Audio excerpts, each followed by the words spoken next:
Hi, my name is Gloria Arellano, and I'm doing the Persuasive speech for Professor Hescht's class, and this is my audience.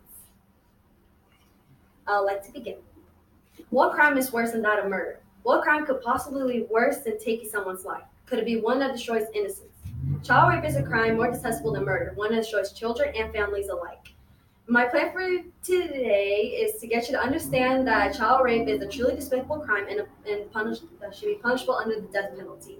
To do so, I will present to you three main points of why child rape should be made a capital crime, my proposed solution, and why you too should stand for my cause. One of the most dangerous results of a child being raped is when a child becomes a rapist themselves. As sickening as it is to believe, it happens more often than people may believe. Nicholas Groth in 1979 conducted an experiment which was later inserted in his book, Sexual Trauma and the Life Histories of Rapists and Child Molesters, which goes as follows. The subjects were men who either had previous record of sexual assault or admitted to prior offenses which they had not been caught yet for. Of these subjects, 170 of them had sexually assaulted adult victims and 178 had victimized children. The predominant type of trauma experienced by child molesters was a forcible sexual assault. Another study conducted by Dr. Dewan and Dr. Marshall in 1996, 65 male subjects were interviewed and given questionnaires regarding their own sexual abuse histories and their family backgrounds. 62% of them were rapists, 50% were child molesters, and 20% were non-sexual offender inmates, and were classified as having been sexually abused. A history of sexual abuse appears to be an important factor in the background of sexual offenders. The trials that Groth, Dewan, and Marshall conducted shows that it's quite evident that a cycle of regret, sorrow, and pain is what leads victims to suffer even more.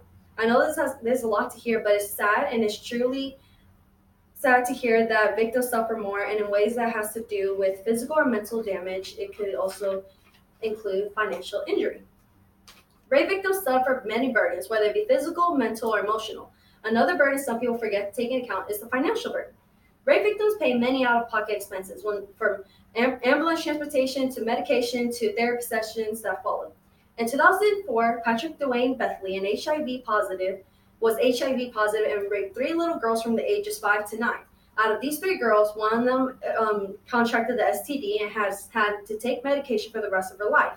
And according to the Center for Disease Control update in 2019, the average cost of HIV treatment is $14,000 to $20,000 a year. This girl has to pay for that the rest of her life. Now, this is just one example. Countless rape victims suffer financially because they either contract an STD, need therapy, or have to pay legal and medical fees.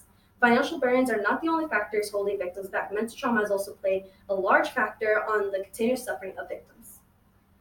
Children are fragile in body and mind alike. While there has not been many conclusive studies conducted on mental trauma for children, there are for adults who have endured rape. There are people like Corey Radburn, who has conducted a few studies and inserted in his book Better Dead Than Raped, that was published in 2004, with one stating, adult women who have been raped are 4 times likely to contemplate suicide and 13 times more to attempt suicide.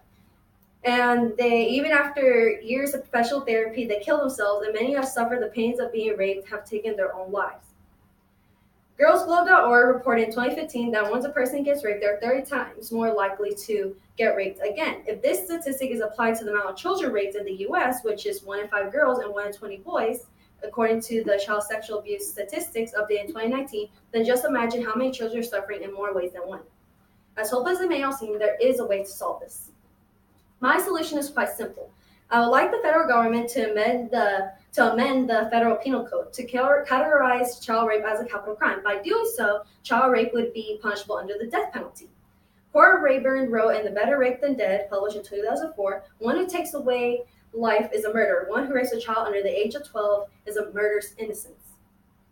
This is an action that is truly feasible, and through the simple adjustment, child rapists would be sent a message that they're not going to get away with what they do, and that they should think twice before harming a child. Now that I present to you my solution, I hope that you'll take an action and stand up for the victims.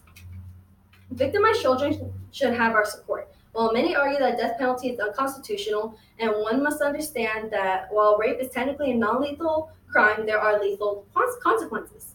According to the Death Penalty Information Center updated in 2019, non-lethal crimes that are punishable under death penalty includes espionage, treason, and trafficking long quantities of drugs, and etc. They are placed on death penalty lists because they either have consequences that will lead to a life being killed or just long-term consequences. As I briefly explained before, mental trauma alone is something that will lead people to commit suicide, which means that the perpetrator inadvertently caused the victim's death. No one, regardless if they are a parent or not, should stand for this indecency. Just think, if you were to voice your opinion on this matter or perhaps educate someone on this issue, then the issue will receive attention. Enough attention that the government would hear so that they could spark some type of interest and awareness, which will lead to conservations and ultimately actions. The government has a duty to its people, and when the people speak, they must listen. That is the American way. As people, we cannot just stand aside and let children be continuously victimized. We are silenced, but they are silenced, but we are not. We can speak for them so that justice can be served.